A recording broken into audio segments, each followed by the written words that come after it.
रामलाल शहर में एक मुर्दा घर में नौकरी करता था। रामलाल बहुत गरीब था।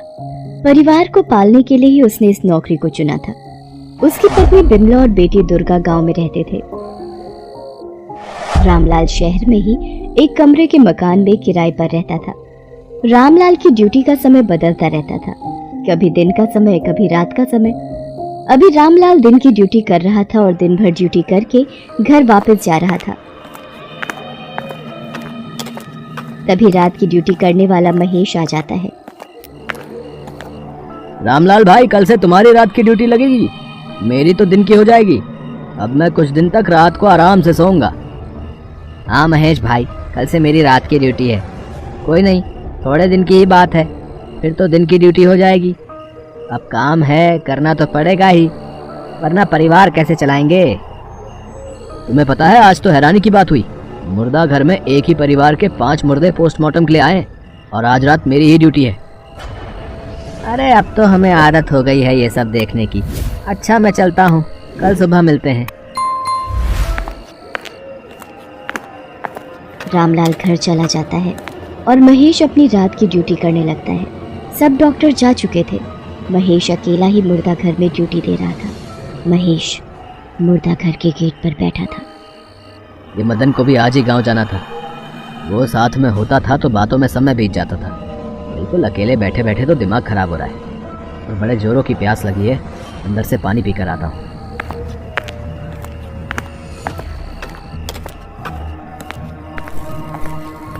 अरे लाइट को भी अभी जाना था।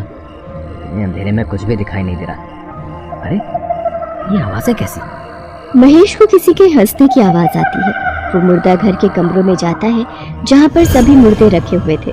वो हैरान रह जाता है। जो 5 मुर्दे एक ही परिवार के सुबह पोस्टमार्टम के लिए आए थे, वो जिंदा हो गए और बहुत तेज से हंस रहे हैं।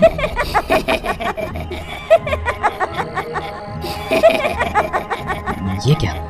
ये कैसे हो सकता है? मुर्दे जिंदा हो गए? ये सब भूत बन गए हैं। मुझे यहाँ से भागना होगा। महेश डर कर भाग जाता है।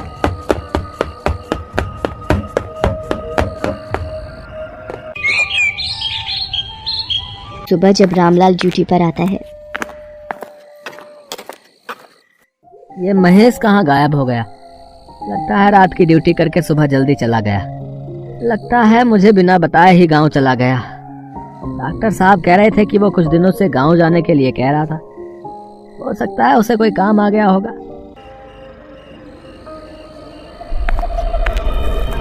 ये आवाजें कैसी?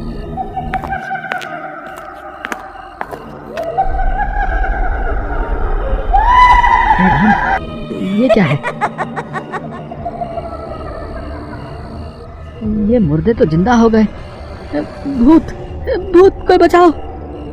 लगता है किसी ने हमें देख लिया है। भागने न पाए, पकड़ लो उसे।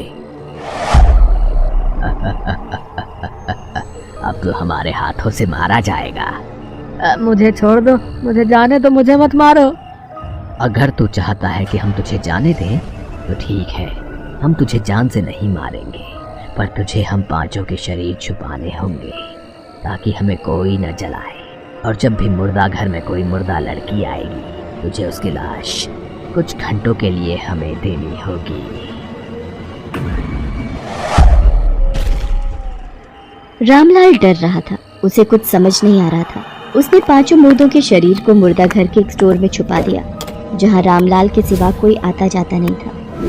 और अगली रात मुर्दा घर में आई एक स्त्री की लाश को उसने मुर्दों को दे दिया। मेरी शादी होगी माँ, पापा, भैया, भाभी। हाँ, मेरा बेटा दूल्हा बनेगा, खूब दहेज मिलेगा। इस लड़की को जिंदा करो, शादी का मुहूर्त निकल रहा है। चलो नाचो गाओ। मुर्दा लड़की जिंदा हो जाती है। मुर्दों की बारात नाचने गाने लगती है। रामलाल वहीं खड़ा सारा नजारा देखता रहता है। वो डर से कांप रहा था। कुछ घंटों के बाद वो मुर्दे लड़की को दोबारा मार देते हैं और रामलाल लड़की की लाश को वापस मुर्दा घर में रख देता है। अब तो रोजाना ही ऐसा होने लगा। रामलाल लड़की की लाश लेकर आता, मुर्दे उसे जिंदा करते और कुछ घंटे बारात निकलती, शादी होती और दोबारा लड़की को मार दिया जाता। रामलाल वापस उस लाश को मुर्दा घर में रखा था। मुर्दा घर में ये सब कई दिनों तक चलता रहा। रामलाल बहुत दुखी हो चुका था। एक दिन जब वो रात की ड्यूटी करके सुबह घर लौटा,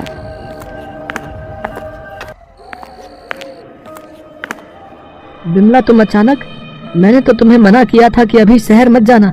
मेरी सुबह और रात दोनों समय की ड्यूटी बंधी हुई है क्योंकि महेश गांव चला गया है और दूसरा गार्ड अभी नौकरी पर नहीं आया है। दुर्गा का मन बहुत उदास हो रहा था। उसका मन था कि वो तुम्हारे पास कुछ दिन रह ले, इसीलिए हम दोनों सुबह की बस से शहर आ गए।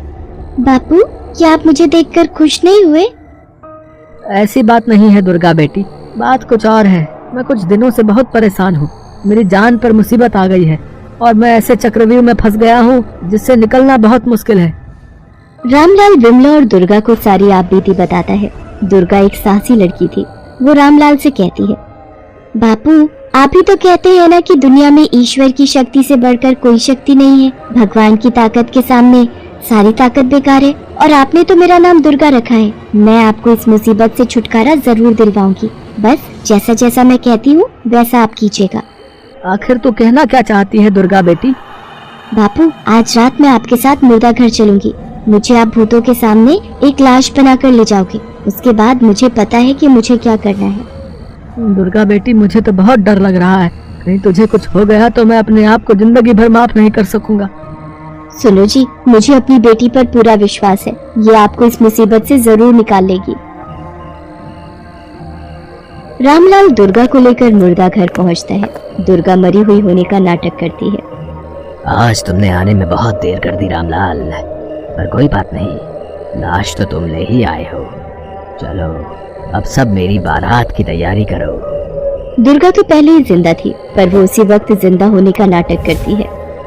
अब ये जिंदा हो गई है, अब हमारी शादी होगी। वैसे आप लोग ये मुर्दों की बारात क्यों निकाल रहे हैं? हमारी शादी तो बिना बारात निकाले भी हो सकती थी। नहीं, हमें बारात निकालने का बहुत शौक है, क्योंकि जिस दिन मेरी बारात शादी के लिए जा रही थी, रास्ते में एक लटकते हुए बिजली के तार से मुझे करंट लग गया। मुझे बचाने आए मेरे माता पिता और भाई भाभी भी उसी वक्त करंट से मारे गए। हमारे सबके सपने चूर चूर हो गए। इसलिए ये सब अपना शौक पूरा करने के लिए मेरी बारात आज भी निकालते हैं। पर तुम ये सब क्यों पूछ रही हो?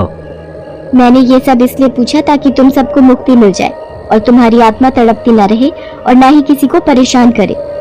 दुर्गा सभी मुर्दों पर गंगा जल छिड़क देती है। गंगा जल की बूंदें पड़ने से सभी मुर्दे तड़पने लगते हैं और कुछ ही देर में जलकर भस्म हो जाते हैं। दुर्गा रामलाल के गले लग जाती है।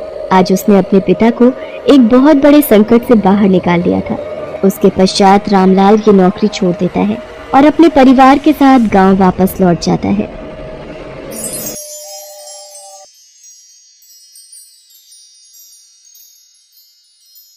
नमस्ते दर्शकों, मेरे वीडियो को लाइक कीजिए, चैनल को सब्सक्राइब कीजिए और बेल आइकन को प्रेस कर दीजिए और बने रहिए हमारे साथ रोमांचक वर्ल्ड में।